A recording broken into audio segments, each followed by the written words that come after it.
Ang nakaraan. Isang gabi, habang palima kong lumabas ng kwarto namin ng girlfriend ko, dumiretso ako sa silid ni Anil. Tulad ng dati, hinayaan kong mangyari ang mga bagay na matagal ko nang itinatago. Nasa gitna na kami ng mga sandaling iyon nang biglang bumukas ang pinto. Bigla na lang umalingaw-ngaw ang galit na boses ni Marie. Doon ko lang napagtantong nakalimutan kong ilak ang pinto. Puno ng pagkabigla at sakit ang mga mata niya habang nakatitig sa amin. Sa isang iglap, napasag ang lahat. Ang tiwala, ang lihim, at ang mundong pilit kong binubuo sa pagitan ng dalawang buhay na hindi ko kayang pagsabayin. Hindi niya matanggap ang nakita niya. Ramdam ko ang bigat ng bawat salitang binitawan niya bago niya marahas na isinara ang pinto. Naiwan akong tulala, wasak at walang masabi habang unti-unting lumulubog ang lahat ng pinili kong ilihim.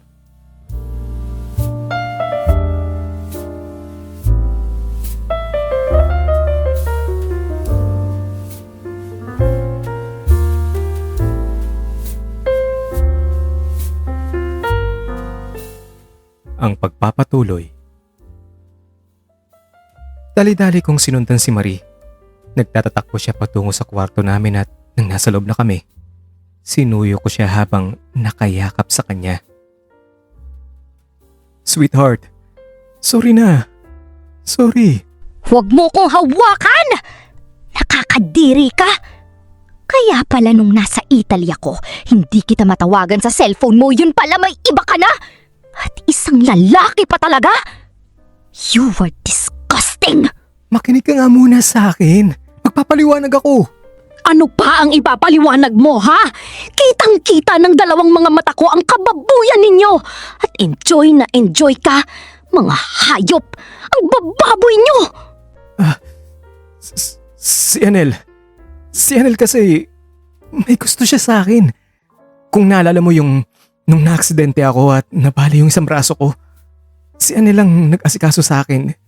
Di ba itinanong ko pa sa'yo kung pwede kang umuwi ng Pilipinas para alagaan ako? Pero ang sabi mo, mahirap dahil nga nasa kasagsagan ka ng presentations mo sa mga prospective clients at kailangan mong tuparin ang schedule mo kasi baka mawala sila. Si Anel lang naroon para sa akin. Hanggang sa nagpagaling ako sa bahay. Si Anel pa rin ang naroon, nag-aalaga sa akin. Kaso isang gabi na mahimbing na ang tulog ko sa pagtulog ko. Ayun, nagising na lang ako tapos ayun na. Doon nagsimula ang lahat.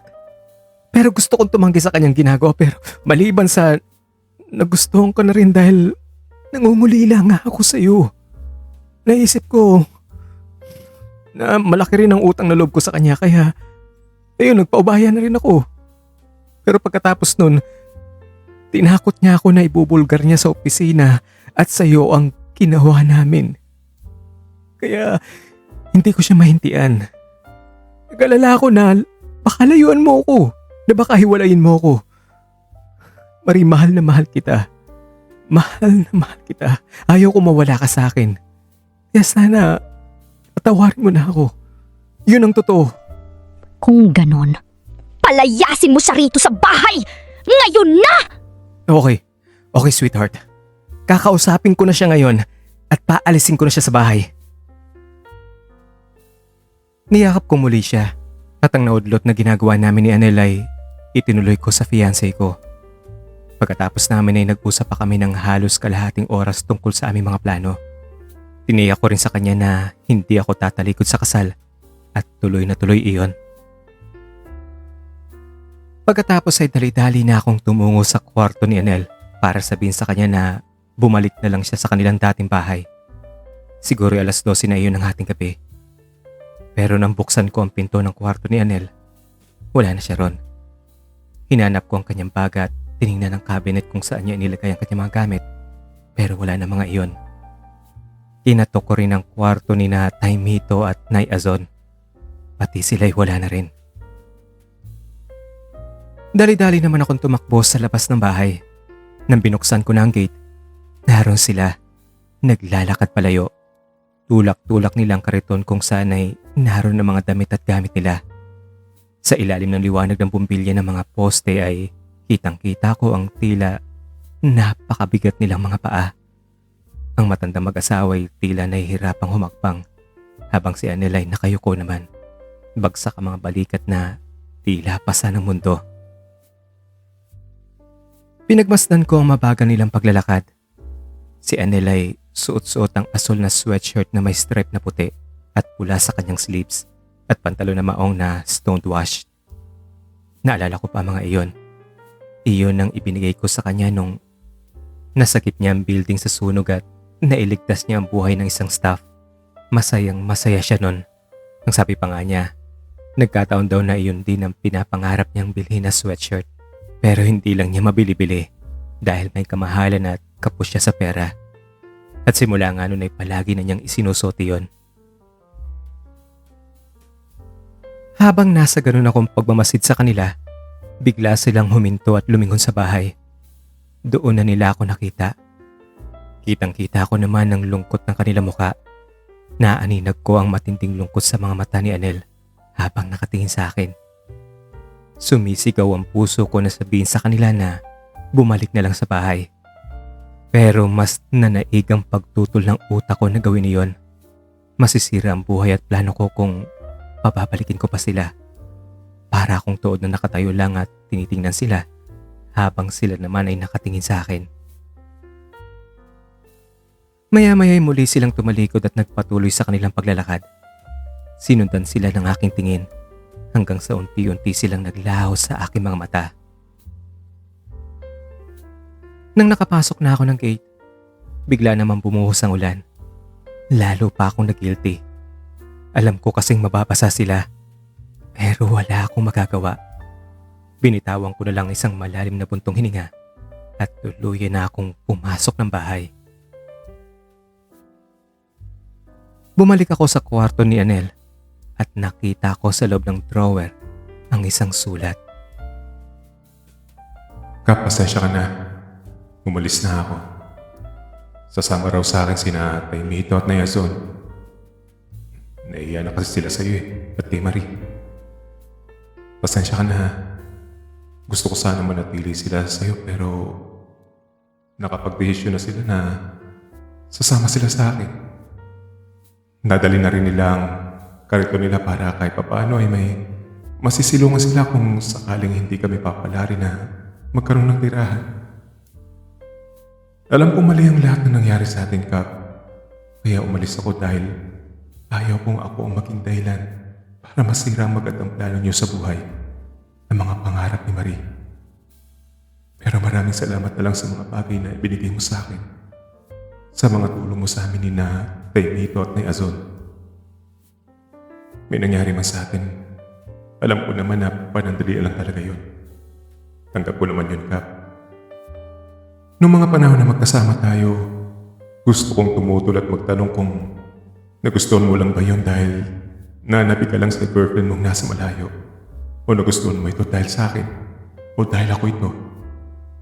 At kung dahil man sa akin, kung laro-laro lang ba ang lahat o may naharamdaman ka talaga para sa akin. Pero hindi ko na ito tinanong pa dahil sino ba naman ako para magtanong, di ba? Ako yung natulungan mo. Mataas ang respeto at malaking pasasalamat ko sa'yo. Pero huwag ka mag-alala. Hindi ako galit at wala akong pagsisising na darama. Charge na lang sa experience talaga. Sanay naman ako sa ganito eh.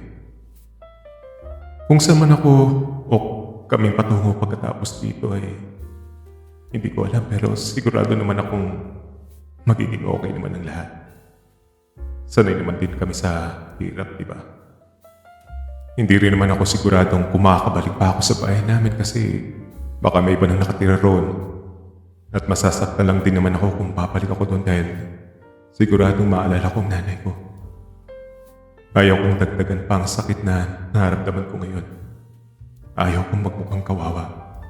Bagamat sanay man akong masaktan at magtiis, tao pa rin naman ako. Marunong din ako umiyak. Marunong mag-isip kung bakit nangyari sa buhay ko mga iyon? Sana hindi ko na lang naranasan mga ito. Sana nga lang talaga hindi mo na kinuha ng Panginoon ang nanay ko. Sana hindi na lang kita nakilala. Pero wala akong magagawa. Alam ko namang hindi talaga patas ang buhay. Kung sino pa yung mayayaman, sila itong may natapos sa pag-aaral. Sila ang may magandang trabaho. Kabaliktaran naming mga may hirap. Walang pinag-aralan, walang trabaho, nagdurusa, nagtitiis. Ikaw, mayaman, may pinag-aralan, magandang trabaho, at may nagmamahal sa'yo. Pero ako, eto, kabaliktaran, at hindi pa sapat, kinuha ang kaisa-isang taong nagmamahal sa akin. Ang sakit lang. Oo nga pala, nag-resign na rin ako sa trabaho ko sa opisina mo. Ayaw kong pati roon ay makikita ako ni Maria at mag-aaway lang kami. Pati kayo. Muli Kap, maraming salamat sa lahat. Anel. Para akong sinampal na maraming beses sa sulat ni Anel. Nagilty at parang gusto ko umiyak at magwala sa mga sinabi niya. Sobrang awang naramdaman ko para sa kanya at sa dalawang matandang mag-asawa na sumama sa kanya. May isang bahagi ng utak ko na nagnanais na habulin siya, hanapin at pabalikin. Hindi ko lubos maintindihan kung ano talaga ang tunay na naramdaman ko para sa kanya. Muling nanariwa ang unang mga araw kung saan ay una kaming nagkakilala at ako pa ang nag-alok sa kanya na maging mag-best friends kami. Tapos sa pagkakataong iyon ay parang ibinasura ko na lang ang lahat. Sweetheart, pinaalis mo na siya? Oo, sweetheart. Pinaalis ko na sila. Okay, good. Hinakbayan ko na lang siya at dinala pabalik sa kwarto namin. Kinabukasan sa opisina, doon ko na kumpirma ang sinabi ni Anel. Sir. Magre-resign na raw po si Anel. Ito nga po yung resignation letter niya, oh. Bakit daw? At bakit ikaw may dala niyan, hindi siya? Well, ibinigay lang niya ng gwardiya sa akin. Kagabi daw po kasi, sir, sa guardhouse siya natulog.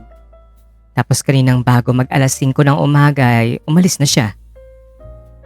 Sir, ano ba talaga nangyari? Hindi ba sa pagkakaalam ko sa bahay mo siya nakatira? Eh, hindi ko alam. Umalis siya eh. Hindi ko alam kung anong dahilan niya. Ayaw naman paawat. Ang pagsisinungaling ko pa. Alam ko namang hindi maganda ang magsinungaling. Pero siguro hindi ko rin masisisi sa aking kalagayan.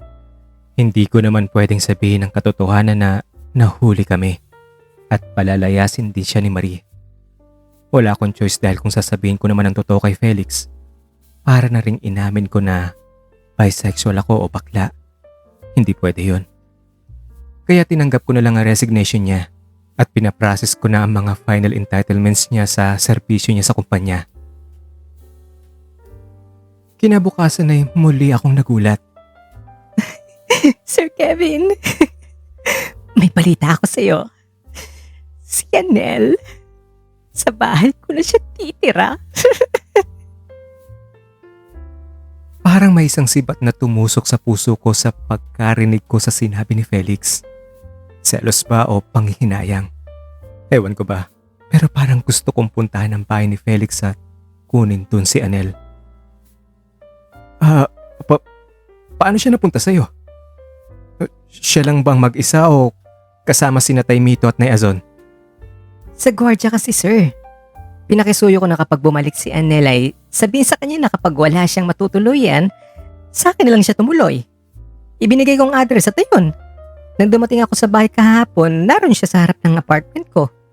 Hinihintay ako. Naawa nga ako eh. At oo, siya lang mag-isa. Bakit may kasama pa siya? Yung mga matandang mag-asawa na mga kaibigan niya, hindi ba niya kasama? Ganun pa. Wala naman siyang sinabi sa akin, sir. Okay. Baka sa iba siguro nagpunta. Sa totoo lang, sir. Ang saya-saya ko. Sobra. Wala namang nangyari sa inyo kagabi. Secret. Sorry, sir. Ano ko ba naman, sir? Demure ako. Dalagang Pilipina. Ano siya siniswerte? Dapat ligawan niya muna ako, no? Okay. Hoy, ikaw ha. Dapat huwag kang gumawa ng kahalayan dyan. Kawawa yung bata. Wala pang kamalay-malay yun. Nako, sir. Never mind na sa akin yon. Kilala mo naman ako, boss. Kapag ako lumapa, alam mo na. Oy, charot lang yun, ha? Hoy, ikaw Felix ha, tumigil-tigil ka dyan. Makakatikim ka sa akin kapag nalaman ko na... Na ano, boss? Ano yun? Boss, mukhang nagsiselos ka yata eh. Hoy Felix, huwag mo nga ako igaya sa'yo. Hindi ako bakla. Oh, chill! Relax, boss. Okay, boss. Ako ang bahala. Kung may mangyayari man sa amin, sisiguraduhin kong pareho namin ginusto yon. Nako, boss, mahirap na kung mabuntis ako at hindi niya pananagutan yon. No. Natawa na lang ako sa sinabing iyon ni Felix. Sa gabing iyon ay halos hindi ako makatulog sa kakaisip tungkol kay Anel. Nagtatanong ang isip ko kung anong ginagawa niya. Kung kumain na ba siya. Kung iniisip din ba niya ako. Kung naalala pa niya mga masasayang samahan namin kasama ng aming mga adventures. Naglalaro rin sa isip ko ang matinding pagsiselos. Kung wala pang nangyayari kina Felix, kung saan sila nagtutungo, baka sobrang sweet na sila sa isa't isa. Baka nanonood ng sine o kumakain sa labas. Hindi ko maintindihan ang sarili ko. Inaamin ko naman na mahal ko ang fiancé ko. Pero nagtatanong din ang isip ko kung bakit sumisingit pa rin si Anel sa utak ko. Kinabukasan ay nagulat uli ako sa sinabi sa akin ni Felix. Boss, kami na. Talaga? Ano, boss? Ayaw mo kong i-congratulate? Sige na, congratulate mo. Congratulations. Ano? May naganap na ba sa inyo? Secret. Nagkunwari na lang akong hindi nasasaktan. Kinuha ko ang mga papeles na pipirmahan at hindi siya tiningnan. Hindi na rin ako kumibo pa.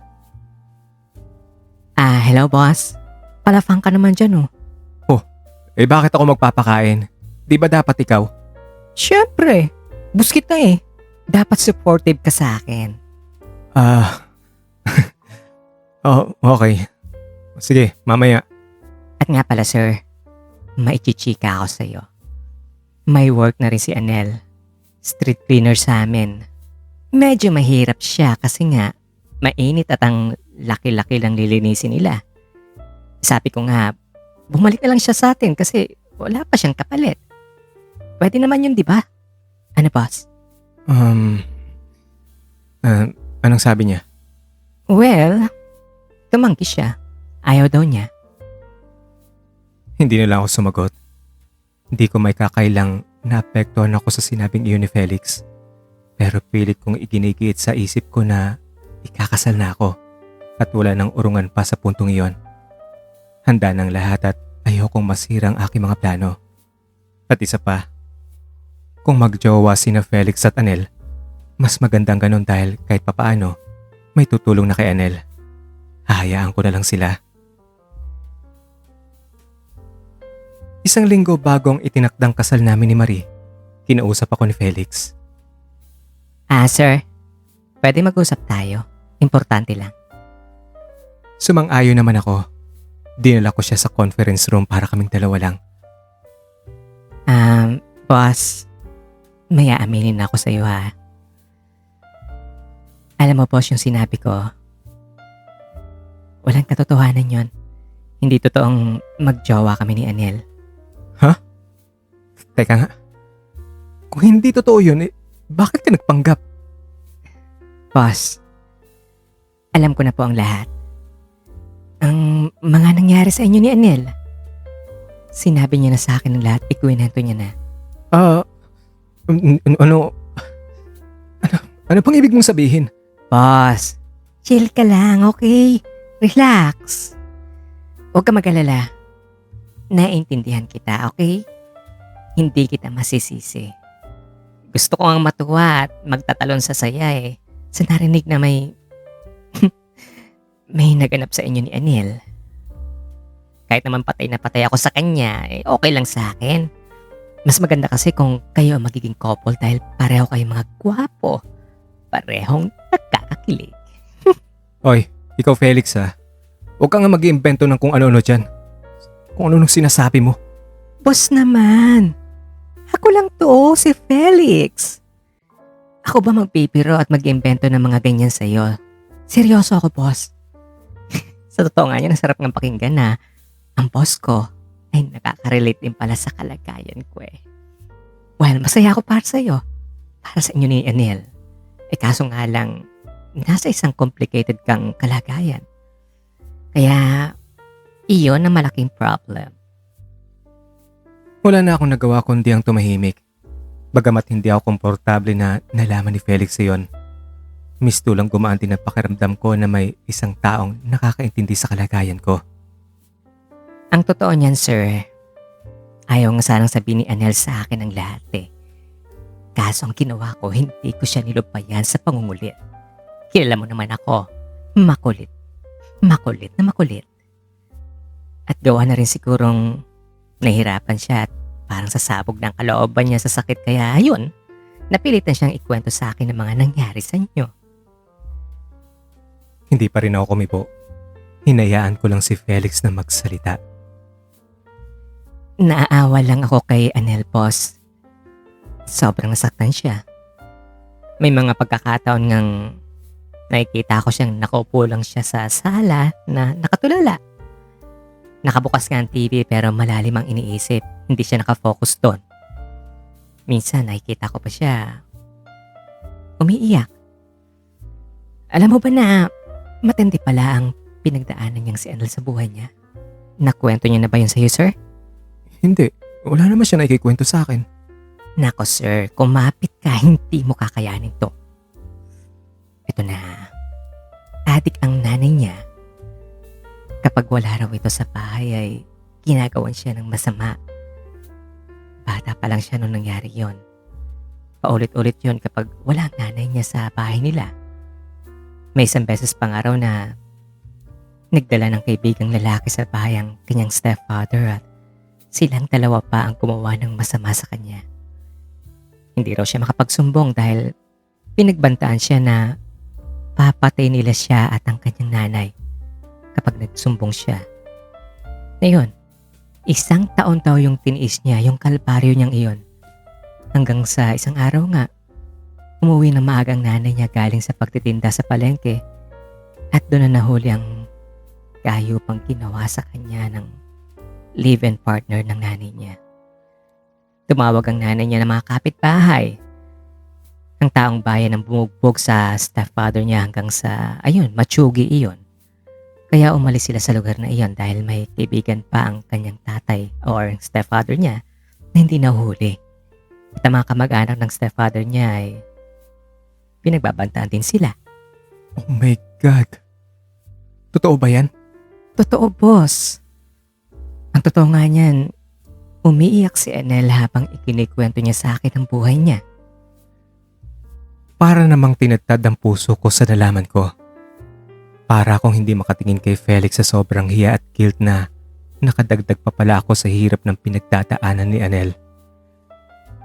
Kaya sir, kung mapapansin mo si Anel, may pagka-introvert siya. Nagkaroon daw siya ng phobia sa mga lalaking mas matanda sa kanya. Pero nang dumating ka sa buhay niya, muli siyang sumigla. Nanumbalik ang dating pagkamasayahin at positibong pananaw niya sa buhay. Ikaw daw ang dahilan kung bakit siya naging masaya at muling nagtiwala sa tao. Pero yun nga, nung itakwil mo siya, lalo na't nagluluksa pa siya sa pagkawala ng nanay niya, muli na naman niyang naramdaman ng lungkot at takot.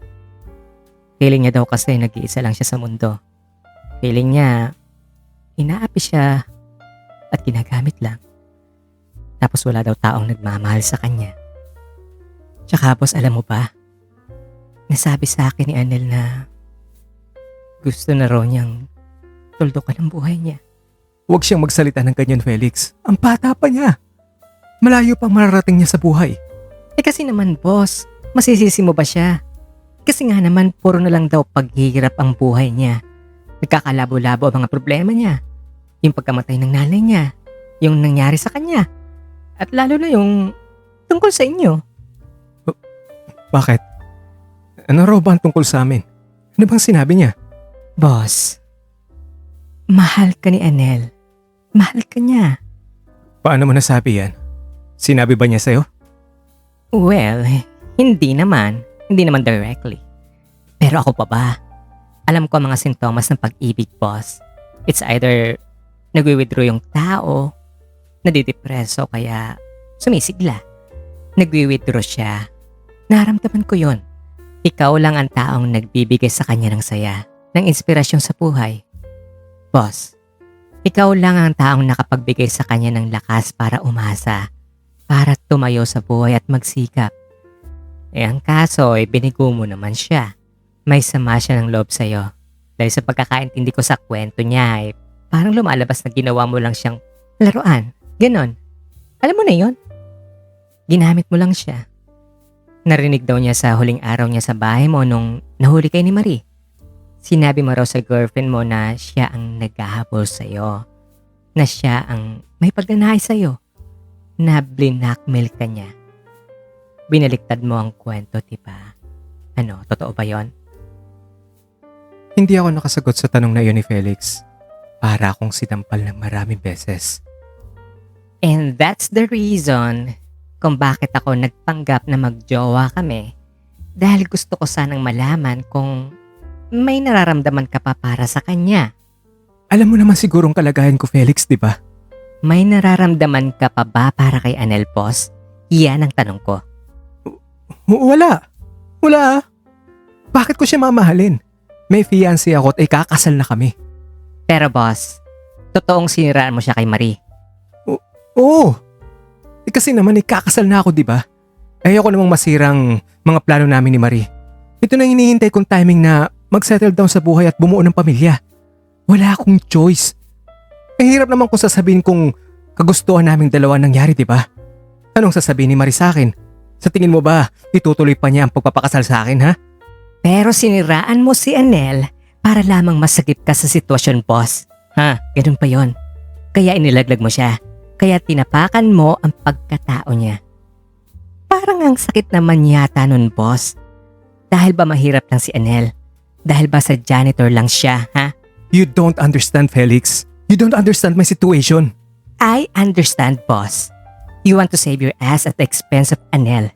And for me, it's not fair. So kung ikaw ba nasa kalagayan ko, ano ang gagawin mo?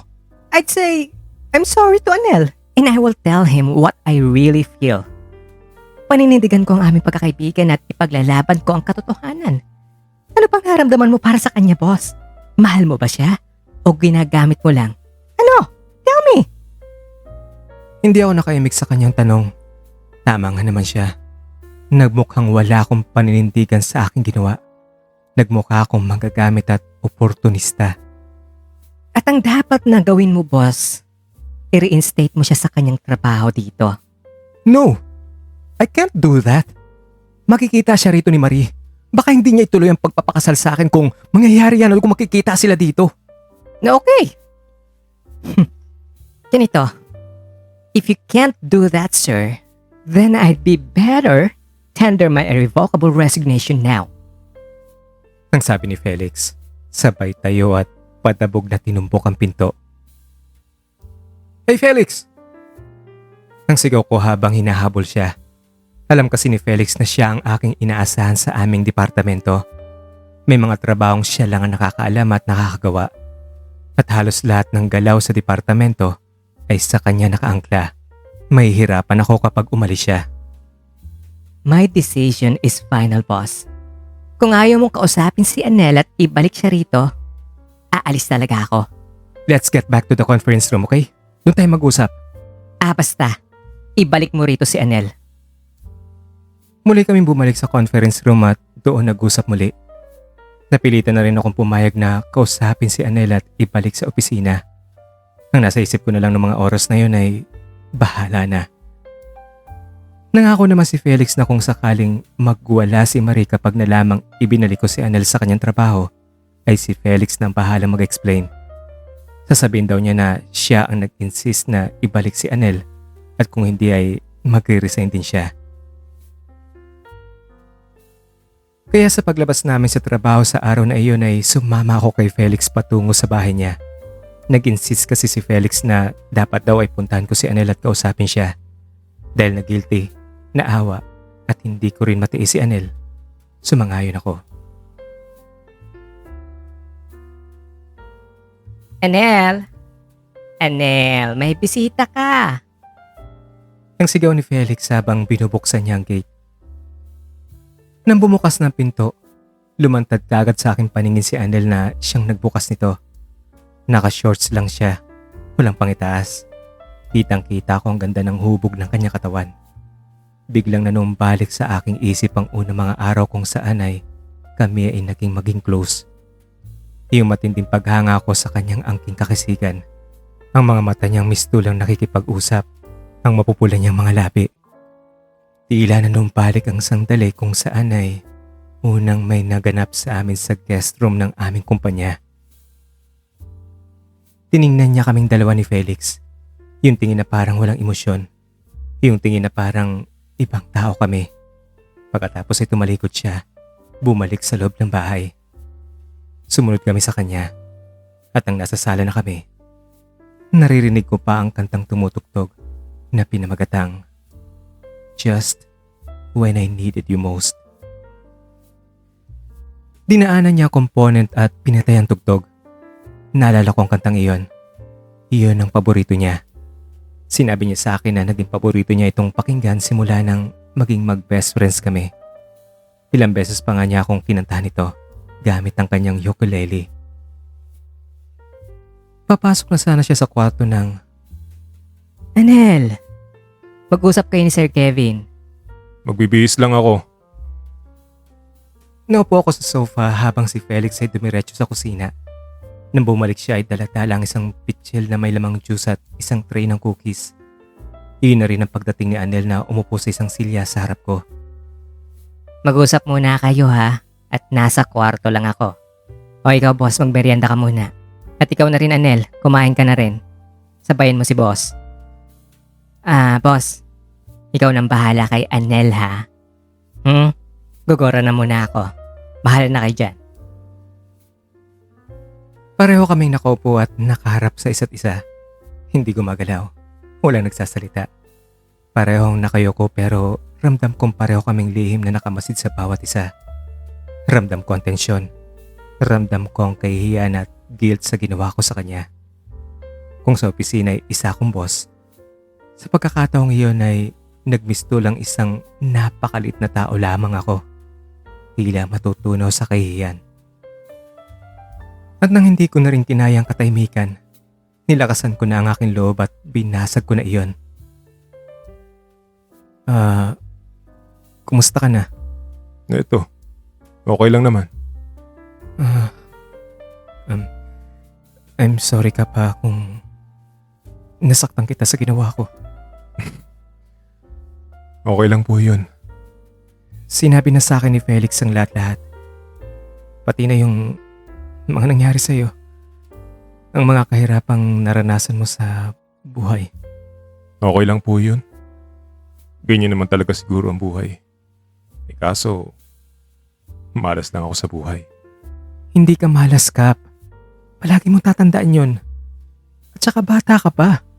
Huwag mong isipin ang mga nangyayaring iyon sa buhay mo. Gusto ko nang kalimutan ng mga iyon. Ayoko nang pag-usapan pa yon. Pwede ba? I'm sorry. Ang totoo naman talaga niyan, nasa akin ang problema eh. Hindi ko pinanindigan ang sarili ko, ang karapatan ko. Hindi ko napanindigan ang pagkatao ko. Kaya eto, nagdusa ng dahil dun. Kaya sa susunod, kapag darating ang pagkakataon na kailangan kong manindigan, paninindigan ko ng karapatan ko, ang pagkatao ko. Para kasi sa akin, mahalaga sa isang tao ang may paninindigan. Tama ka naman dyan, Kap. At dapat lang na manindigan ka talaga. Pero itong kalagayan ko ngayon, tanggap ko na to. Alam kong hanggang ganito na lang talaga ako eh. Anong ibig mong sabihin dyan? Yung sobrang napakalit ng pagtingin ng iba sa pagkatao mo. Yung pangalawa o pangatlong opsyon ka lang sa pagiging kaibigan o karelasyon. Yung ang naramdaman mo ay hindi ka kasing halaga kumpara sa naramdaman ng iba. Yung kapag nasa gitna ng kagipitan ng kaibigan mo, ay basta ka na lang ilalaglag. Masakit lang siya sa kapahamakan. Siguro, ganyan lang talaga kapag mahirap ka at walang pinag-aralan. Ang pagkatao mo ay mas mababang uri lang kumpara sa pagkatao ng iba. Para namang tinadtad ang puso ko sa sinabing iyon ni Anel. Doon ko na-realize na ako pala ang pinatatamaan niya tungkol sa paninindigan. Ang tindi ng sakit at hiya na dulot nito sa puso ko. Tumbok na tumbok niya ang sama ng ginawa ko. Sorry, Kap.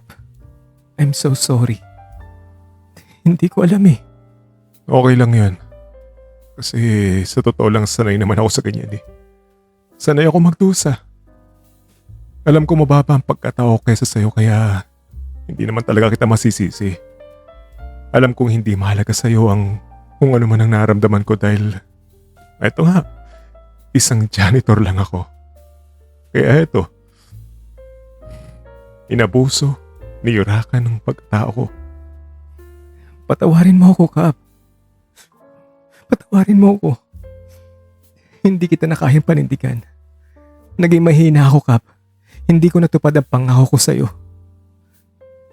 Sobrang sama na ginawa ko sa'yo, kaya patawarin mo ako. Tumayo ako sa aking kinaupuan at nilapitan siya. Niyakap ko siya. Hinayaan niya akong yakapin ko siya. Hindi niya sinuklian ang pagkakayakap kong iyon. Mapapatawad mo pa ba ako, Kap? Okay lang yun. Wala na sa akin yun. Yung sakit lang ang mahirap talagang tanggalin. Ang gusto ko sana bumalik ka sa opisina natin sa dating trabaho mo. Para kahit papaano ay makabawi man lang ako sa'yo, Kap. Hindi na kailangan. Kasi baka makita ako doon ni Marie. Malaking gulo yun. Baka may skandalo ka pa. Hayaan mo, Kap. Starting from now, paninindigan na kita. Maraming salamat na lang po sa offer, sir. Sir na lang ba tayo ngayon? Wala na ang Kap? Yung Kap naman kasi diba sabi mo, dahil mag-best friends tayo kaya ganyan ang tawagan natin. Di ba kapag best friend mo ang isang tao ay paninindigan mo siya? Poprotektahan mo. Ipaglalaban mo ang pagiging magkaibigan niyo. Di ba yan din ang pangako natin? Na paninindigan natin ang isa't isa pero hindi ko naramdaman ang paninindigan mo eh. Ano ang silbi ng tawagang Kap? Plastikan lang. Oo, aminin ko nagkamali ako. Pero tao lang ako, Kap. At ngayon ko lang na-realize na napakasama ng ginawa ko sa'yo. Kaya nga napakasakit sa akin nun. Yung taong tinitingala ko ng mataas ang pinag-aralan, yung tao na mas matanda pa kaysa sa akin.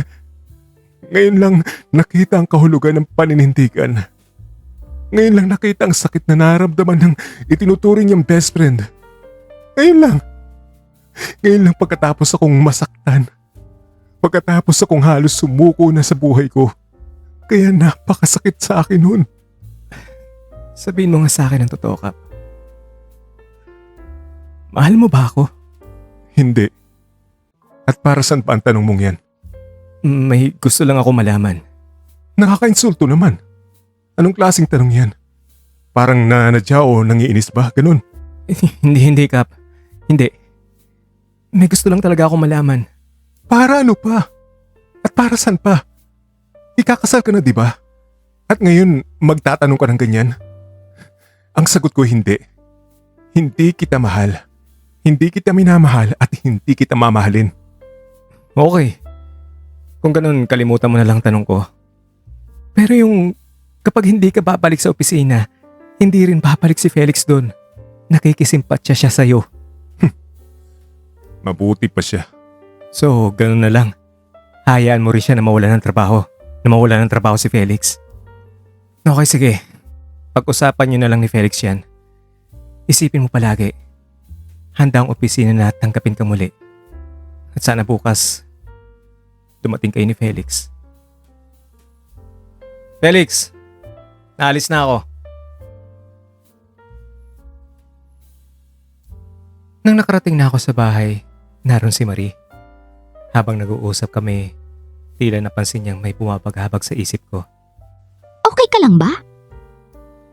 Sinagot ko siyang okay naman ako. Bagamat busy lang sa trabaho dahil sa dami ng problema. Naintindihan naman niya ako at hindi na siya nagtanong pa. Kinabukasan, maaga akong pumasok sa trabaho. Gusto kong ako ang unang makakita sa pag-report ni Anel sa trabaho. Hindi ko man aminin sa sarili ko ay may matinding excitement akong nararamdaman. Hindi naman ako nabigo.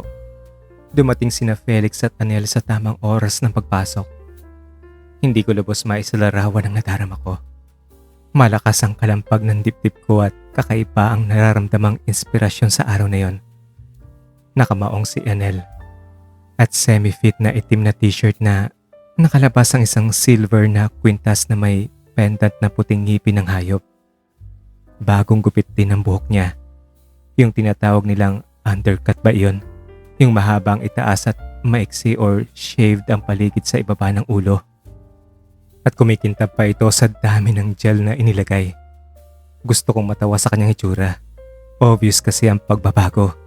Halatang nag-ayos na mistulang may pinoopormahan. Noon ko lang siya nakitang nag-gel. Noon ko lang din siya nakitang nagsuot ng maong na stylish. Yung faded na may hiwa-hiwa sa hita. Para akong kinilig na hindi ko mawari. At sa kaloob-looban ko, mas lalo pa akong nabighani sa forma niya. Mistulan siyang isang modelo ng pantalon. Dagdagan pa sa kanyang suot na t-shirt kung saan ay bumakat ang kanyang magandang hugis ng dibdib at pang itaas na katawan. At ang nasabi ko na lang sa isip ko, ang gwapo niya. Good morning, boss. Nga pala. May ipapakilala pala ako sa'yo, boss. Ayan. See? Ano? Kilala mo pa siya? Oo naman. Siya yung pinakamasipag na trabahante natin, di ba? Mas masipag pa nga yan kaysa sa personal officer natin, di ba? Boss, ha? Magre-resign na talaga ako niyan. Joke lang, ano ka ba? Siyempre, pareho kayong masipag kaya proud ako sa inyong dalawa. Salamat, boss. Ano? Wala ka bang napapansin kay Anel? Yung gel ng buhok niya, parang ngayon ko lang nakita yan. Ano, Anel? Sabi ko na nga ba sa iyo overkill na nga yung gel mo. Ikaw naman itong gustong ganitong ayos ko eh. Ikaw naman pala may pakanan yan, Felix eh. Boss, front lang ako. Pero ang totoo, si Anel ang nag-request na magpagupit siya kaya ayan, inayusan ko ng husto. Kaya naman pala eh. Ano ba sa tingin nyo? Mas gumapo ba o pumangit? Alam mo, Felix, kaming mga gwapo, wala sa suot yan. Nasa hitsura yan. Sa nagdadala yan. O, pa, boss? Boss, baka naman pwedeng magfalafang ka dyan. Pinahirapan din ako niya ni Anel sa pagkumbinsi sa kanya na pumalik dito. Okay, sige. Mamaya, sabay tayo mag-lunch. Yay! O ano, Anel? Mag-greet ka na kay boss. Bilis na. Huwag ka na mahiya. Good morning, sir. Kilala mo pa ba ang boss natin, ha? Binitawan ni Anel ang isang matipid at nahihiyang ngiti. Halos hindi makatingin sa akin. Hindi sinagot ang tanong ni Felix. Pero iniabot ko sa kanya ang kamay ko upang makipagkamay sa kanya. Tinanggap naman niya ito. Nung nagkamay kami, halos hindi ko mabitawan ang paghawak ko rito habang tinititigan siya at nginingitian. Ginantihan din naman niya ang aking ngiti, bagamat naputol ito ng Yay! Oh my God! Oh my God! Oh my God! Ikaw Felix ang OA mo. O siya, sige na, magtrabaho na kayo. Kaya yun, tinumbok ni Anel ang kanyang locker. Boss. May nakikita ako sa iyong mga mata. O syempre naman, may makikita ka talaga dyan. Mata yan eh. Kalawakan nga, may nakikita ka rin eh. Boss, ang kalawakan, may mga bituin kaya nagniningning. Pero yung mga mata mo, kahit walang mga bituin, kumukuti-kutitap. Guni-guni mo lang yan. Ikaw magtrabaho ka na. Baka masisante pa kita dyan. Dami mong alam. Okay, sige na. Gugora na ako sa desk ko. Okay. May nagbabalik. May nagbabalik. Yay! May nagbabalik.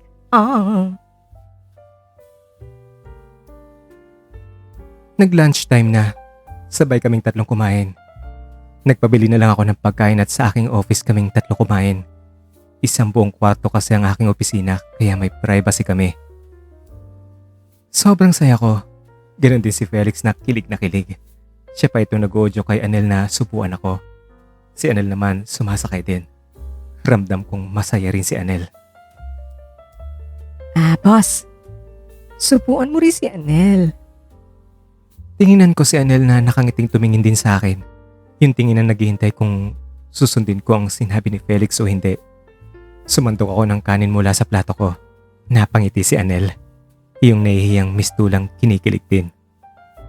At mas lalo pang lumakas ang tili ni Felix nang isinubo ko na talaga kay Anel ang pagkain at nginuya iyon ni Anel. Hindi ko may paliwanag ang kakaibang saya na naramdaman ko sa tagpong iyon. Tila noon lang ako nakaramdam ng ganong klaseng saya. Kinagabihan naman ay sabay kaming tatlong lumabas at sa isang mamahaling restaurant kami nag-dinner. Kinabukasan, ganon uli ang eksena. Udyok ng aking isip ay ayaw ko nang baguhin ang aming setup na iyon. Gusto ko lagi na lang na ganon at lagi kami magkasama. Pero sadyang mapaglaro ang tadhana. Biglang sumipot si Marie sa opisina. 3 araw bago ang kasal namin. Dumaan lang daw siya dahil gusto niyang makita ako. Hayop ka!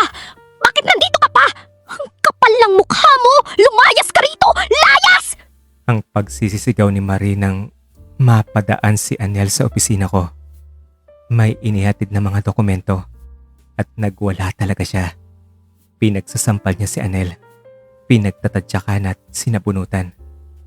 Pati sina Felix at ang iba pang mga nasa opisina ay natulala sa iskandalo at eksenang ginawa ni Marie. Agad namang sumaklolo si Felix at pumagitna at hinarap si Marie. Ano ba, Marie? Tumigil ka na nga! Ako ang saktan mo dahil ako ang naghikayat kay boss na pabalikin si Anel dito. Isa ka pa! Hindi mo ba alam kung anong ginawa niyan kay Kevin? Kung anong ginawa niya para masira ang relasyon namin? At bakit nangingialam ka rito? Huwag mo kong harangan kung ayaw mong madamay ka dito. Hindi ako aalis dito, Marie. Sorry. Walang kasalanan si Anel kaya huwag mo siyang idamay sa galit mo. Anong walang kasalanan? Hindi mo lang alam kung anong ginawa niyan? Hayop yan! Baboy!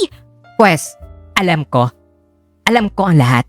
At may alam din ako tungkol sa'yo. Alam? Sira ulo ka bang bakla ka? Anong yung pinagsasasabi mo? Huwag kang ang gumawa ng kwento. Huwag mo akong pilitin, Marie. Masisira ang mga plano mo kung sasabihin ko ang mga nalalaman ko. Ikakasal ka pa man, Tien. Hayop ka? Bakit alam mo ang buhay ko? Stalker ka ba? May nag-utos ba sa'yo para i-stalk ako? Secret lang yon. Sikretong malupit at walang clue. Basta may alam ako. Pinagkakaisahan ninyo ako dito. Ang sabi ni Marie, na akmang sasampalin na si Felix. Maaga namang naharangan ni Felix ang kamay nito na sana'y ipansasampal sa kanya. Sige, saktan mo ako. Tayong dalawa magkakasakitan dito. Subukan mo! Subukan mo! Pero lalong nag-init na si Marie at doon na niya sinabunutan si Felix. Nagsabunutan sila, nagsampalan, nagtadyakan. Hanggang sa natumba si Marie at hindi pa rin siya nilubayan ni Felix. Doon ko na sila inawat. Hinila ko si Felix palayo kay Marie habang pinatayo ko naman si Marie. Ano? Masakit ba? Ha? Masakit ba? Tingnan mo yung harapan mo, hindi na pantay. At saka yung panty mo, iyo. Ilang linggo mo na bang isinusuot yan? Yellowish ng garter, oh. Nakakatiri ka. Hoy, for your information bakla, mamahalin to. Ah, kaya pala hindi mo pinapalitan. Ew. At saka yung kilay mo pasag na, oh. Sayang, hindi ko pa nabasag ng tuluyan ang mukha mo. Ano ba Felix? Tama na! Sweetheart, pati itong baklang ito, tanggalin mo na rin para magsama silang dalawa. Tanggalin mo sila sa trabaho nila, sweetheart. Magsama kayong mga bakla. Tatanggalin? Ah, alam mo ba kung gaano kahirap ang trabaho ko rito? For your information, kung ako mawawala rito, mahihirapang umuusad ang takbo ng departamentong ito. Pero kung ikaw mawawala, walang epekto ito sa amin. Kaya ikaw ang dapat na matanggal sa buhay ni boss. Tama na yan Felix! Ano ba? Tama na! Ipapapatay kitang bakla ka. Tandaan mo yan. Ipapabaril kita. Ay wow, thank you naman. Ay, kita mo, takot na takot na ako. Kita mo, nanginig na nga ako eh. Aasahan ko yan ha. At kapag hindi mo ako ipinapatay, ikaw naman ang ipapakulam ko. Tandaan mo yan, bruha ka. Sweetheart, paalisin mo na yung mga bakla na iyan dito. Good luck. Hindi ako makasagot sa sinabi ni Marie sa akin. Tingnan ko si Anel na nakatingin din sa akin. Ang mga matay tila nagtatanong. Tila sinisingil ako sa paninindigang sinisisi niya sa akin dahil hindi ko siya napanindigan. Palayasin mo itong mga salot na ito dito. Kung hindi, ibubulgar ko talaga ang nalalaman ko tungkol sa inyo ng baklang iyan. Kaya naman pala kagabi ang tagal mo umuwi. Tapos nang nasa bahay ka na, hindi ka na kumain dahil busog ka na pala. Siya pala ang kasama mo na mag-dinner. Nag-date kayo?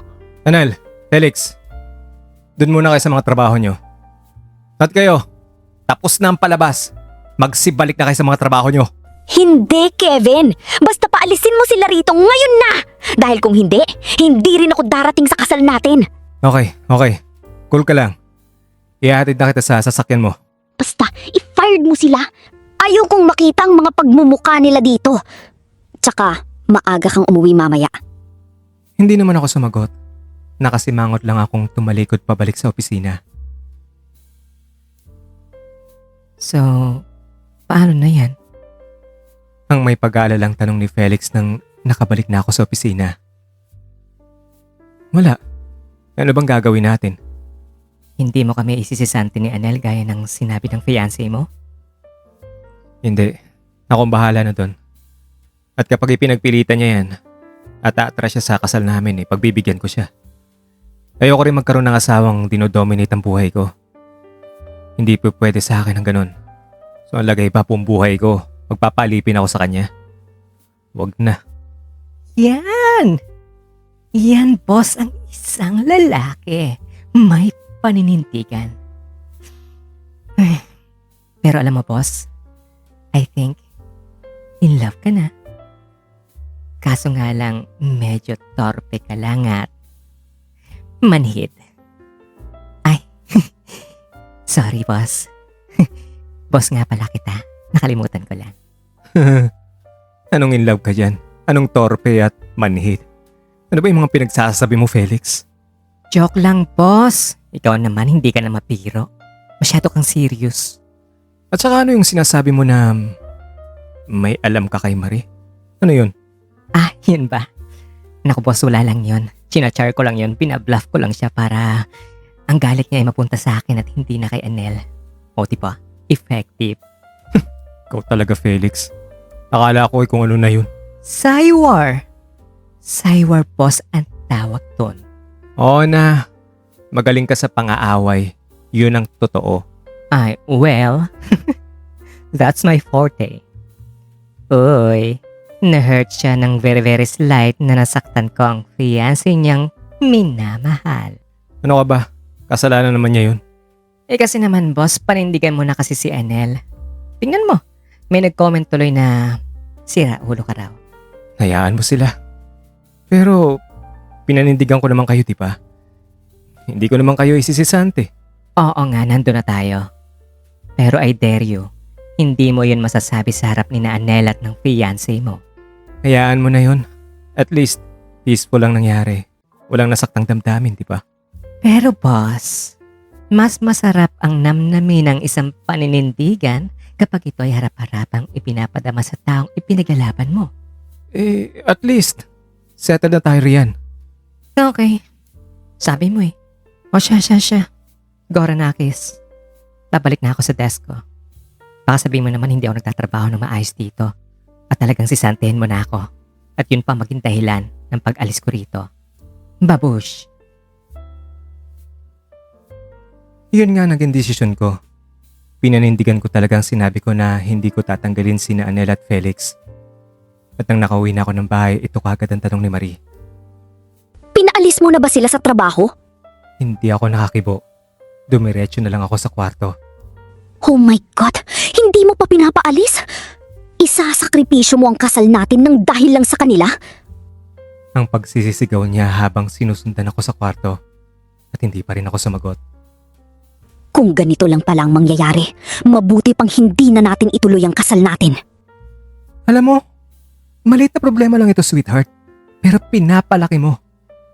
Ganyan ka ba talaga kung sakaling makasal na tayo? Ang mga maliliit na issue ay pinapalaki mo. I have to be honest sa'yo. Sa ganitong sitwasyon, ayaw kong dinodominate ako. Ayaw kong ninanag ako. Ayaw kong gumagawa ng hakbang o desisyon na hindi pinag-uusapan. Hindi pinag-aaralan ng mga consequences. Maingat akong tao. Ayaw kong padalos-dalos ng desisyon. Ngayon kung tatakutin mo lang ako na hindi itutuloy ang kasal natin, so go! Go on! Desisyon mo yan. Huwag mo akong sisisihin. Oh my God! Oh my God! Bakla ka na rin? At mas pinapaboran mo ang mga baklang iyon kesa sa akin? Ipinagpalit mo ako sa isang lalaki? Ang sigaw ni Marie habang tumatakbo palabas ng kwarto. Hindi ko naman siya sinundan. Hinayaan ko siyang mag-iiyak sa sala. Tinumbok ko ang banyo, naligo at nagbihis. Hindi ako nagpa-apekto sa kanya. Maya-maya'y nahiga ako sa kama hanggang sa nakatulog. Nagising ako kinabukasan na niyayakap ako ni Marie. Sorry nga kagabi, sweetheart. Sige na. Papayag na ako na hindi mo na paalisin si Anil at Felix sa opisina mo. Okay, good. At gusto ko ring umattend sila sa kasal natin. Okay, ikaw ang bahala. At papalitan ko na rin ang best man ko. Si Anel lang gusto kong maging best man ko. What? Papalitan mo ang kuya ko? Oo, ikaw lang naman ang nagdesisyon nun, di ba? Mas okay sa akin si Anel. Ang kuya mo kasi medyo may edad na, parang hindi bagay mag-best man. Parang tatay ko na nga yun eh. Oh my! Magagalit ang kuya ko nito, sweetheart!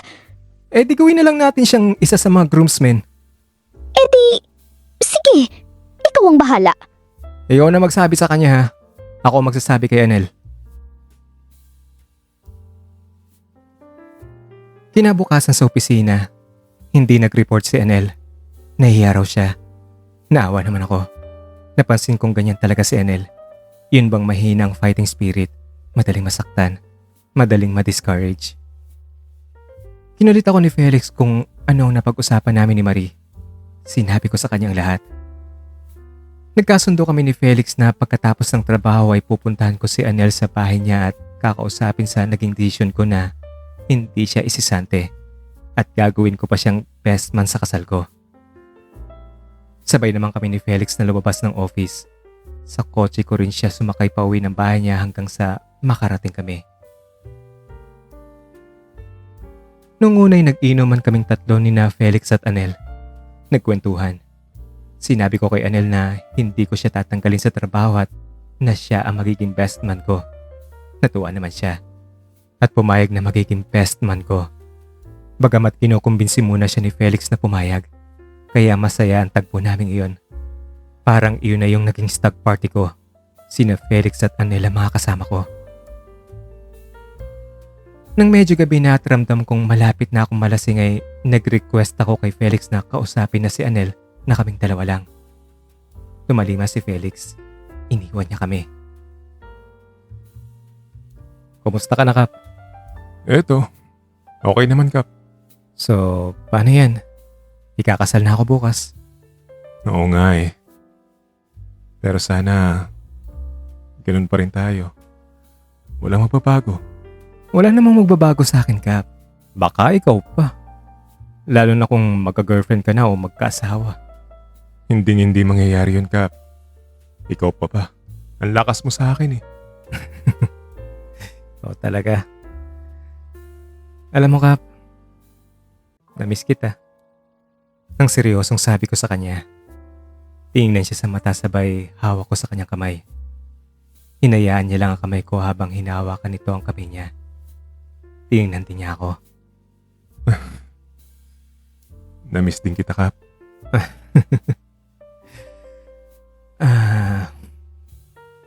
Gusto kong humingi ng tawad sa iyo, Kap. Sa lahat ng mga nagawa ko sa iyo na nakapagdagdag ng mga problema mo. Ako rin. Pasensya ka na nakapagdagdag pa ako ng problema sa iyo. Sa kalagayan mo. Kaya ayun tuloy, nag-away kayo ni Marie. No ka ba, okay lang yun. Kasalanan ko din naman ang lahat eh. Damay ka lang dito. Iba kasi talaga ugali ng papaeng yun. Alam mo, Kap, hindi ko malilimutan yung mga nangyari sa atin. Ako rin, Kap. Ako rin. Maitatanong lang ako sa iyo. Mahal mo pa ako? Kap, ikakasal ka na. Kung sasabihin ko bang mahal kita, hindi mo itutuloy ang pagpapakasal? At kung sakaling hindi mo man ituloy dahil ipagpalagay na nating mahal nga kita, ayaw ko naman ng ganun. Ayaw kong magiging hadlang sa kung ano man ang mga pangarap mo. Mas gusto kong makita ka na masaya kasama ang babaeng siyang pupuo ng pagkatao mo. Gusto ko makitang maabot mo ang rurok ng tagumpay ng kaligayahan sa buhay. Ma-enjoy ang pagkakataon na makakabanding ang mga anak mo, mga magiging anak mo. At mararamdaman mo sa kanila kung paano maging isang ama. Pero di ba sabi mo na ang prinsipyo mo ay kapag ikaw ay nasa katotohanan, ikaw ang nasa tama. Kung yun ang nararamdaman mo, dapat panindigan mo, di ba? Mahati mo ba sa konsensya mo na ang prinsipyo mo ay binali mo rin na ikaw rin ang bumali nito? Kap, wala akong binabaling prinsipyo ko. Katotohanan ang sinasabi ko. Nasa tamang paninindigan ko. Huwag kang magsisinungaling, Kap. Hindi ako nagsisinungaling, okay? Kung hindi ka nagsisinungaling, tingnan mo ako sa mata ng diretsyo. Sabihin mo. Sabihin mong hindi mo ako mahal. Sige, gagawin ko ang gusto mo. O heto. Heto, nakatingin na ako sa mata mo. Hindi kita mahal. Hindi ko alam kung bakit ako nasaktan ng marinig sa kanyang bibig ang mga salitang iyon. Tumayo ako at nagpaalam. Okay, kung ganun. See you na lang bukas sa kasal namin. Ang sabi ko na lang sa kanya na hindi man lang nagpaalam kay Felix. Mula kina Felix ay dumaan ako sa isang restaurant at nagpabalot ng pagkain. Pagkagaling ko ron ay dumiretso ako sa lugar kung saan ko unang nakita sina Tay Mito at Nay Azon nang bisitahin sila ni Anel. Naroon pa rin sila. Ibinigay ko sa kanila ang dala kong pagkain. Nagkumustahan sandali at ipinalam ko sa kanila na ikakasal na ako. Sinabi ko rin kay Tay Mito na pagkatapos ng kasal ay kukunin ko siyang janitor sa opisina kasama ni Anel. Samantalang si Nay Azon naman ay ibabalik ko sa bahay. Tuwang-tuwa si Taymito at si Nay Azon. Hindi nila akalain na ibabalik ko sila sa bahay at si Taymito na magkakaroon pa ng trabaho sa edad niyang halos 70 na. Nakita ko naman kasing kaya pa niya magtrabaho at masipag talaga siya. Pagkagaling ko kay na Taymito ay dumaan ako sa isang bar. Umorder ako ng 2 beer. Sa pagkakataong iyon ay gusto kong mapag-isa. Magmuni-muni. Mag-isip. Yun ang huling gabi ko kung saan ay masasabi kong libre ako na isang single. Walang responsibilidad. Binalikan ko sa isip ko ang mga bagay kung saan ay na-enjoy ko pa ang pagiging single. Pero ang pinakalaman talaga ng isip ko ay si Anel. Bumabalik-balik sa isip ko ang mga masasayang araw namin. Ang mga gala. Ang saya na nararamdaman ko kapag kasama ko siya. Pakiwari ko'y hindi lang siya isang ordinaryong kaibigan para sa akin. Tila mas higit pa ang aming connection sa isa't isa. Umuwi ako ng bahay ng mga 12:00 na ng hating gabi. Dahil nasa family niya natulog si Marie, solong-solo ko ang kwarto sa gabing iyon. Nang nakahiga na ako, hindi naman ako dalawin ng antok. Maraming bumabagabag sa isip ko. Tila may naghihilahan sa loob ng utak ko. Naghahalong excitement, ang saya, at ang lungkot na hindi ko mawari. Pero ipinagkibit-balikat ko na lang iyon.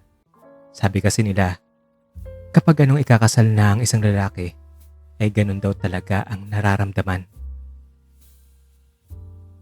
Nang i-check ko ang cellphone ko, maraming missed calls si Marie. Tinawagan ko na lang siya. Nag-worry daw siya kung bakit hindi ko sinasagot ang kanyang mga tawag. Nag-alibay na lang ako na nag-bar kami ng mga kaibigan ko. Nag-stag party kumbaga. Tinanong din niya ako kung handa na pa ako. Siyempre, sinagot ko siyang handang-handa na at excited na rin. Siguro may 3 oras lang ako nahimbing. Nagising ako ng mga 4:00 ng madaling araw. Dahil 9:00 pa naman ang kasal. Nag-workout muna ako sa aking mini gym at pagkatapos sinaligo at nag-almusal. 8:45 ng umaga nang dumating ako sa simbahan. Naroon na mga groomsmen at ang mga bridesmaid, mga sponsors, mga imbitadong bisita, pati na mga tauhan ko sa opisina. 3 tao na lang ang kulang. Si Marie, si Felix, at si Anel.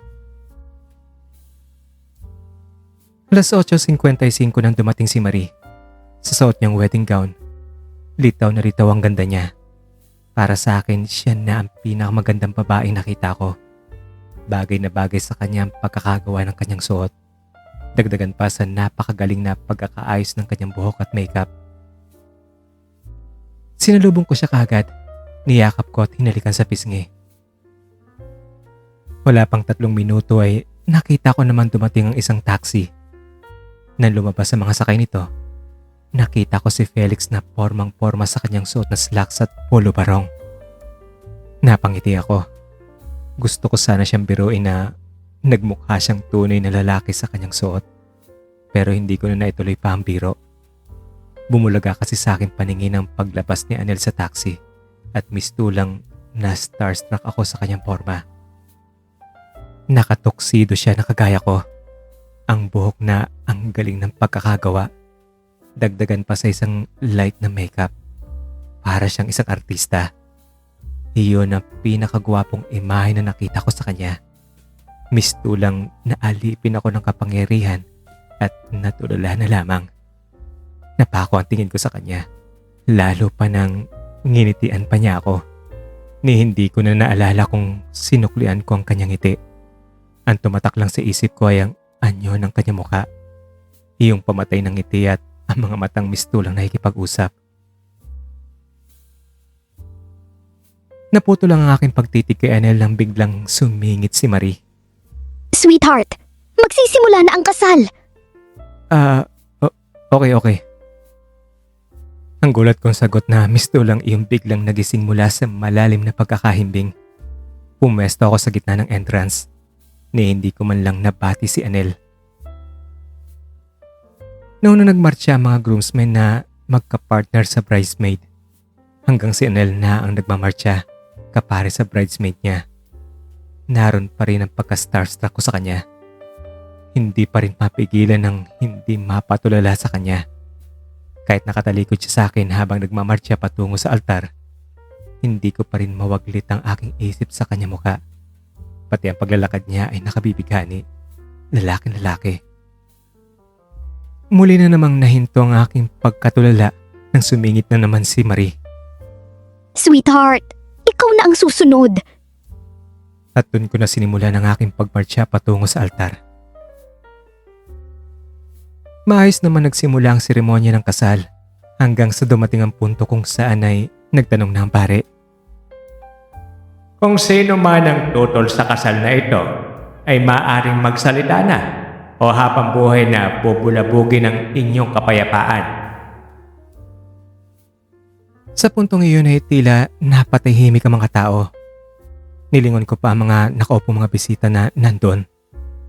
May mga nakatingin sa amin at ang iba naman ay nakatingin sa kapwa nilang nakaupo na mga bisita na tila nakikiisyoso kung may tatayo ba at tututol. At dahil wala namang tumutol, itutuloy na sana ng parang seremonya nang sa hindi inaasahan ay may narinig akong isang poses. Ako po, Padre. Tumututol po ako. Ramdam kong tila nag-react ang mga tao.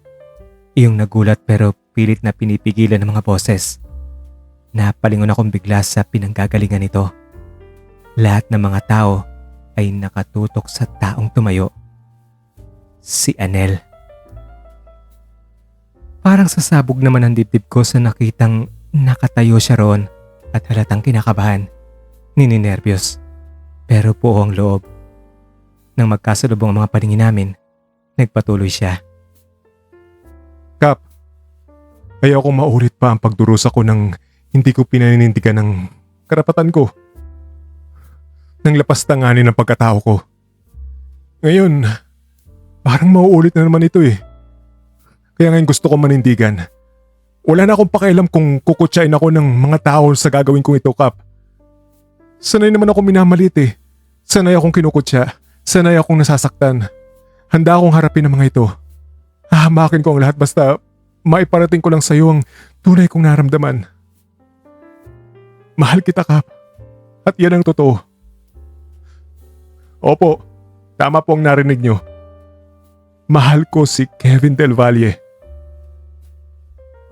Ramdam ko nangingilid ang mga luha ko sa ginawa ni Anel na iyon. Yung awa sa kanya. Yung nararamdaman ko sa kaloob-looban ko para sa kanya.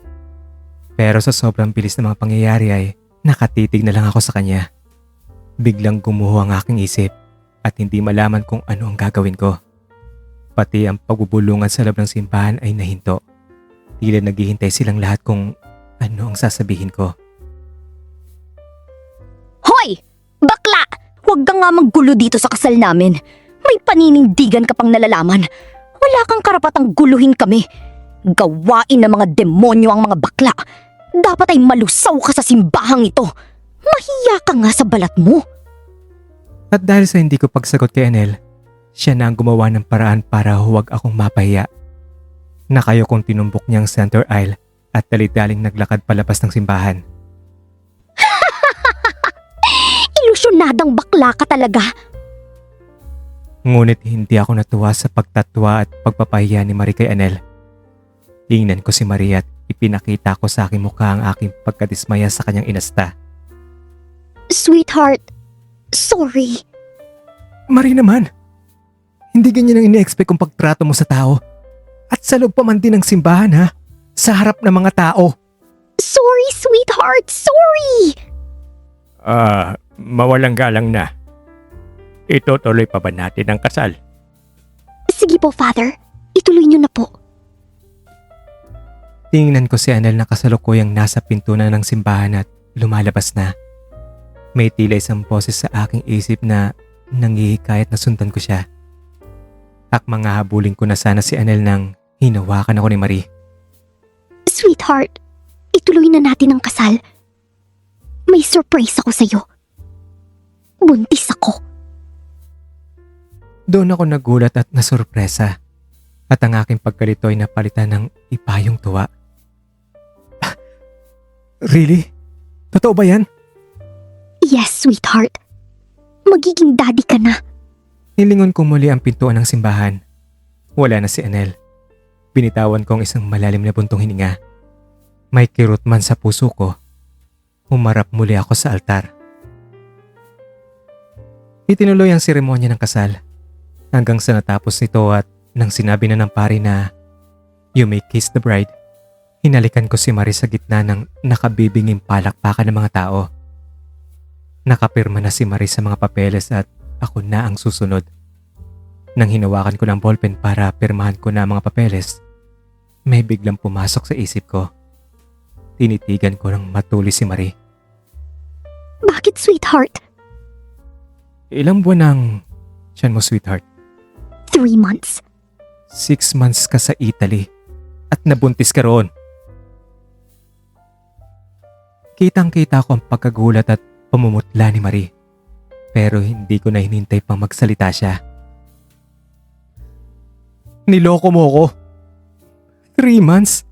Di ba halos mag-isang buwan ka pa lang dito? Paano mangyayaring ako magiging ama niyan, ha? You deceived me.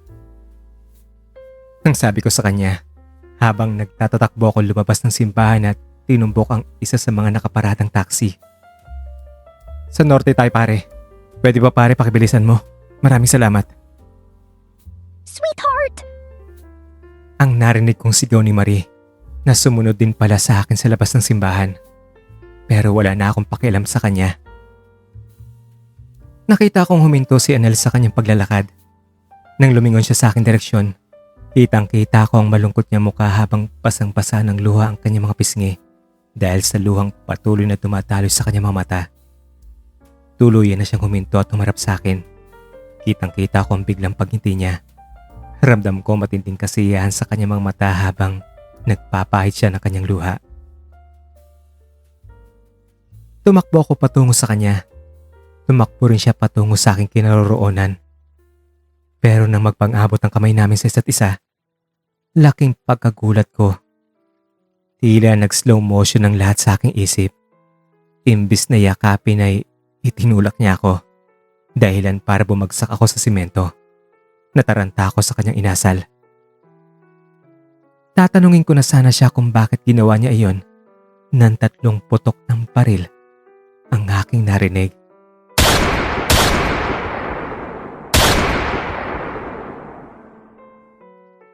At halos kasabay ng mga putok ang pagbulagta ni Anel sa simento.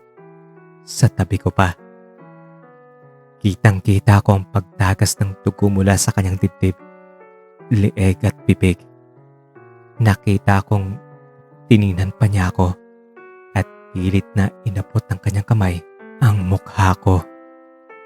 Tila nagmamakaawang kanyang tingin. Nakikiusap. Tila may gusto siyang sabihin sa akin. Hinawakan ko ang kanyang kamay at ipinatong ko ito sa mukha niya. Naramdaman kong gumalaw pa ito. Tila pilit na hinahaplos ang pisngi ko. Anel, Anel, Anel, Anel, Anel, Anel, Anel, Anel, gumising ka, lumaban ka, Anel, lumaban ka, Anel, Anel, huwag mo akong iwan, Anel, Anel. Nang tininan ko kung sinong bumaril, si Marie pala, at kasalukuyang itinututok ang baril sa akin. Sinundan pala niya ako. Kung hindi tayo magkakatuluyan, Kevin, mabuti pang mamatay na lang yang bakla na yan!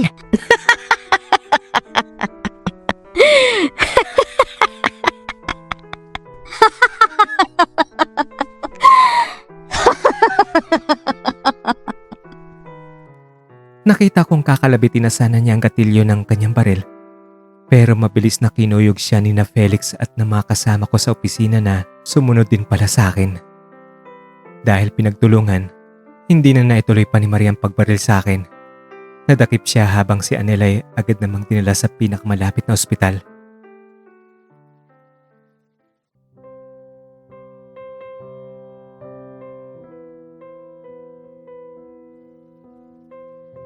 Alas 7 na ng gabi nang nagsiuwian na sina Felix at ang mga kasama namin sa trabaho. 10 na mga nakiramay at naghatid sa huling hantungan kay Anel. Tahimik na ang paligid at ramdam ko sa balat ko ang malamig at may hinang pabugso-bugsong ihip ng hangin. Makikita na rin ang buwan sa oras na iyon. Kung tutusin, napakaganda ng panahon. Naalala ko pa nung ilang beses na magkasama kami ni Anel at full moon din. Gusto niyang tumambay muna kami sa plaza. Naalala raw niya kasi ang kanyang nanay kapag anong kabilugan ng buwan. Nainiwala siya na kung saan man naroon ang kanyang nanay, pinapanood din niya ang ganda ng gabi, ang ganda ng buwan. Kaya nagkakaroon sila ng koneksyon. Simula noon ay palagi na kaming lumalabas kapag full moon. Yun din ang dahilan kung bakit sa full moon namin inilibing si Anel. Naniniwala rin ako na kung saan man siya naroon, pinapanood niya ako na hindi mapapatid ang tali ng aming mga puso. Masakit nga lang dahil sa ganong kagandang paligid na iniilawan ng buwan, hindi ko na siya kasama. Muling nanariwa sa isip ko ang mga sandali kung saan ay tinanong ko siya kung bakit niya paborito ang kantang Just When I Needed You Most. Sinagot niya ako na may tao raw siyang mahal pero nararamdaman niyang iiwan siya nito. At kapag mangyaring iiwan siya, hindi raw niya pipigilan ng taong yon. Hindi raw niya hahadlangan. Nang sinabi niya sa akin iyon, wala pa akong clue kung sino ang mahal niya. Kaya lagi ko siyang pinipiro. Akala ko ba wala ka pang girlfriend? Hoy, kawan daya mo ha. May tinatago ka na sa best friend mo. Sa panaginip lang yun, ito naman di mabiro. Loko ka talaga. Naniwala naman talaga ako. Alam mo Kap, sana lang hindi mangyayari yan sa atin. Nang alin naman? Yung aalis ang isa sa atin na parang may hinanakit sa isa't isa na hindi pipigilan ng pag-alis at na magkataong kung kailan natin kailangan ng isa't isa ay saka naman mawawala. Hindi naman mangyayari sa akin yan. Dahil ikaw, pipigilan talaga kita. Ayaw kong basta masisira na lang pagiging mag-best friend natin. Kung magkakalabuan man tayo, dapat may dahilan. May malaking dahilan. May paliwanag kung bakit may problema. O di mas lalo na ako. At dapat, pakinggan natin ang isa't isa. Siyempre naman. Promise? Promise. At nag-pinky swear kami. Ganyan naman palagi. May pinky swear. At muli na naman bumagsak ang mga luha ko.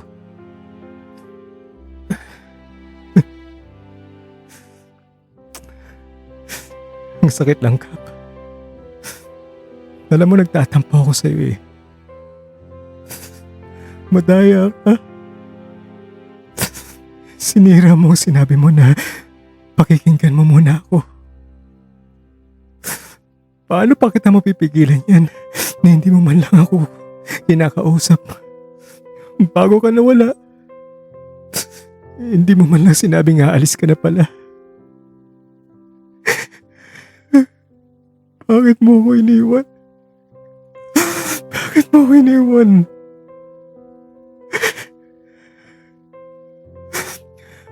Pasensya na rin sa mga pagkukulang ko sa'yo sa hindi ko kaagad-agad na pag-admit na mahal din kita.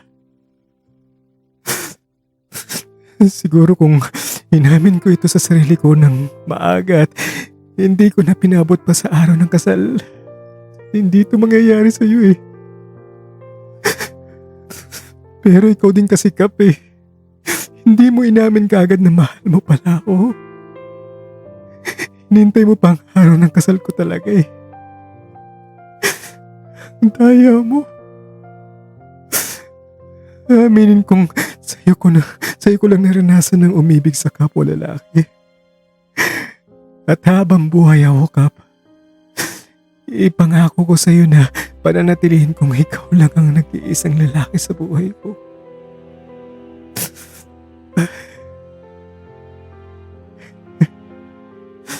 Oo nga pala. Gusto kong malaman mo na sina Taymito at Nay Ason ay tuluyan ko ng inampun. At bala ko ring magtayo ng charity para sa mga matanda na katulad nila.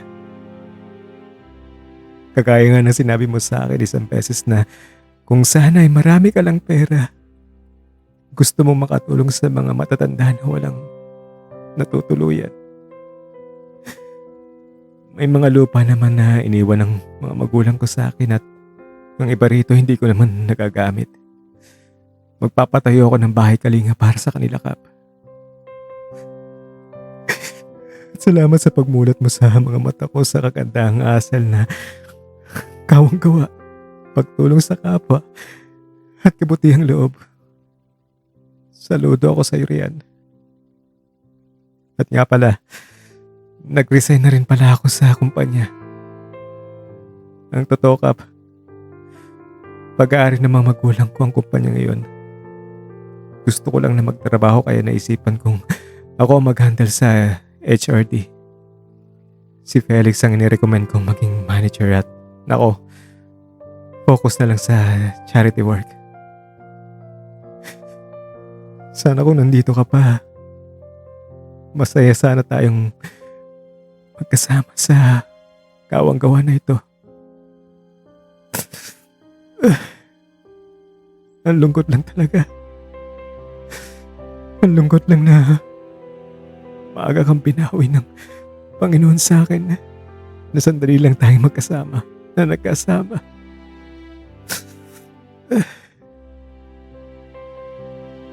Bago ako umalis ay pinagmasdan kong muli ang buwan. Maaliwalas ang langit, tahimik, payapat, lantad na lantad ang buwan. Tila nakikiramay ito sa sakit na nararamdaman ko. Pinagmamasdan ako na parang ipinapadama sa akin na nariyan siya at hindi ako nag-iisa. Hinugot ko ang pinky swear na pinahulma ko galing sa aming mga maliliit na daliri. Sa araw na kanyang pagkamatay ay nagpagawa kagad ako ng 2 molde na ipinahulma ko sa aking maliliit na daliri habang nakalak ito sa kanya ring maliit na daliri. Ginawa kong pendant ang mga ito sa kwintas at ang isa ay suot-suot niya at ang isa naman ay nakasuot sa akin. Hinugot ko rin ang maiksi niyang sulat na ginawa niya bago siya pumuntang simbahan sa araw ng kasal ko. Binasa kong muli iyon. Dear Kap, masakit man na maging best man ng taong mahal mo. Gagawin ko ito dahil gusto kong kahit papaano ay maipadama ko sa iyo ang suporta ko sa araw ng kasal mo. Sa totoo lang, masakit na masakit para sa akin pero masaya ako para sa iyo. Kung ito ang kailangan gawin para maipadama ang suporta para sa taong mahal, kaya kong tiisin ang buong kahabaan ng misa. Kahit paulit-ulit na tatarin ang puso ko. Kahit ilang beses kong maramdamang pinapatay ang pagkatao ko, gagawin ko ito para sa iyo.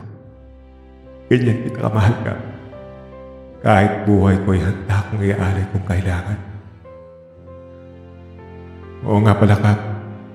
Tuluyan na ako magre-resign sa kumpanya. Hindi ko alam kung saan ako patungo basta gusto kong lumayo. Iyong malayong malayo. Malayo na hindi ko na mararamdaman at maalala pa ang matinding sakit ng kabiguan. Maraming salamat sa lahat. Palagi mo lang tatandaan, Kap. Mahal na mahal kita. Palagi mo nga alagaan ang sarili mo, Kap, ha? Sana'y magkita pa tayo sa bandang huli. Pero kung hindi man, tandaan mo palagi, Kap, na hangad ko ang kaligayahan mo. Maligayang bati sa'yo. Nagmamahal, Anel.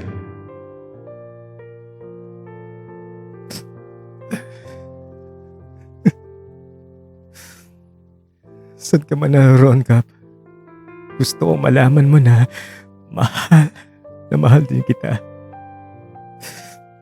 Hihintayin ko ang araw na magkakasama tayong muli. Pangakong lagi kitang dadalawin dito. Sa ganitong oras. Sa ganitong kabilugan ng buwan.